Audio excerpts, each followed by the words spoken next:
একজন সাধারণ ছেলে যার স্বপ্ন ছিল বড়, যে মুম্বাইয়ের কর্পোরেট চাকরি ছেড়ে টলিউডে হয়ে উঠল চকলেট বয়। আর আজ তিনি শুধু অভিনেতা নন, একজন বিধায়ক। আজ আমরা জানবো হিরণ চট্টোপাধ্যায়ের জীবনের অজানা গল্প। 1982 সালে 19শে ডিসেম্বর কলকাতায় জন্মগ্রহণ করেন হিরণ। তবে তার শৈশব কেটেছে হাওড়ার উলুবেড়িয়ায়। তার ডাকনাম ছিল পাপাই। বাবা সতীনাথ চট্টোপাধ্যায় এবং মা হলেন সুনেত্রা ঘটক। ছোটবেলা থেকেই তিনি ছিলেন শান্ত, কিন্তু স্বপ্ন ছিল বড় কিছু করার। হিরণ পড়াশোনা করেন রবীন্দ্রভারতী বিশ্ববিদ্যালয়ে। সেখান থেকে ইংরেজিতে স্নাতক হন। এরপর যা ঘটল সেটা অনেকের কাছেই অবাক করার মতো। তিনি মুম্বাইয়ে রিলায়েন্স ইন্ডাস্ট্রিতে সিনিয়র ম্যানেজার হিসেবে কাজ শুরু করেন। কিন্তু একটা চাকরি কি তার স্বপ্ন পূরণ করতে পারত? না। 2007 সাল পরিচালক হরনাথ চক্রবর্তী তার জীবনের মোড় ঘুরিয়ে দেন। সিনেমা নবাব নন্দিনী, নায়িকা হলেন কোয়েল মল্লিক। এই ছবির মাধ্যমেই হিরণের ডেবিউ হয়।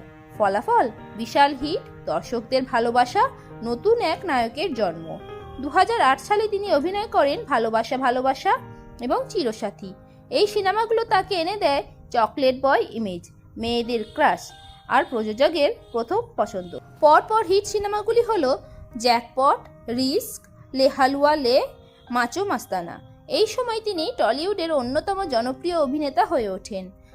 নবাব নন্দিনী সিনেমার জন্য তিনি পেয়েছেন আনন্দলোক পুরস্কার, ভালোবাসা ভালোবাসা সিনেমার জন্য BFJ অ্যাওয়ার্ড এবং মাচো মাস্তানার জন্য উত্তম কলাকার পুরস্কার। সংগ্রাম, পরিশ্রম আর প্রতিভা সব মিলেই তৈরি হলো এক তারকা। কিন্তু এই সফলতার পেছনেই লুকিয়ে ছিল অনেক অজানা গল্প। আর জীবনে সবচেয়ে বড় মোড় আসতে চলেছে তার রাজনীতিতে। একজন অভিনেতা হঠাৎ রাজনীতিতে কেন? এই প্রশ্নের উত্তরে বদলে দিয়েছে হিরণ চট্টোপাধ্যায়ের জীবন। 2021 সালে তিনি যোগ দেন ভারতীয় জনতা পার্টিতে। একই বছর পশ্চিমবঙ্গে বিধানসভা নির্বাচনে খড়গপুর সদর থেকে জয়ী হন। তিনি হয়ে যান MLA। প্রথম স্ত্রী হলেন অনিন্দিতা চ্যাটার্জি। তাদের একটি কন্যাও রয়েছে।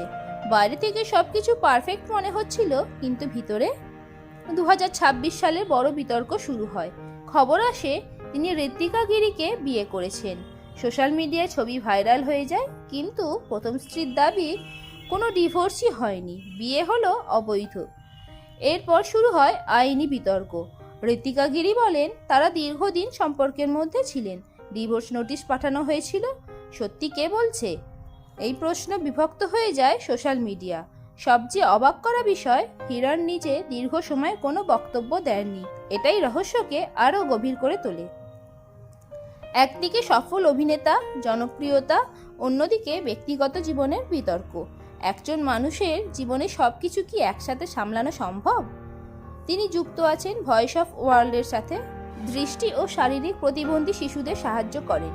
একজন অভিনেতা, একজন নেতা, একজন বিতর্কিত ব্যক্তি, সবকিছু মিলিয়ে হিরণ চট্টোপাধ্যায় এক রহস্যময় চরিত্র। আপনার কি মনে হয়, হিরণ কি সঠিক নাকি ভুল?